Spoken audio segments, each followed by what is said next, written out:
ہمارے نبی کی عجیب حدیث ہے، آپ فرماتے ہیں ان القرآن ماحل مصدق وشافع مشفع، سب سے پہلے قیامت کے دن اللہ تعالیٰ قرآن کو شفاعت کا حق دیں گے،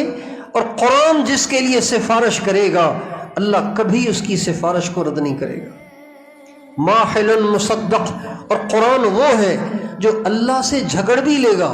قیامت کے دن اللہ سے جھگڑ بھی لے گا۔ حدیث میں آتا ہے، میرے قرآن میں ایک سورت ہے، سورہ ملک کے بارے میں بھی آتا ہے، سورہ الف لام میم سجدہ کے بارے میں بھی آتا ہے۔ قرآن مجید میں ایک سورت ہے سورہ ملک، سورہ الف لام میم سجدہ، یہ ایسی سورت ہے کہ جب قیامت کے دن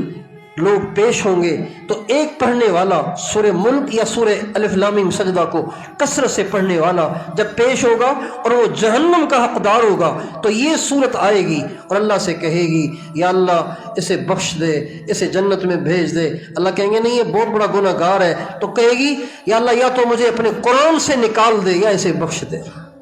اسے نہیں بخشنا مجھے قرآن سے نکال دے۔ ماحل مصدق، اللہ کے ہاں قرآن کی اتنی چلتی ہے۔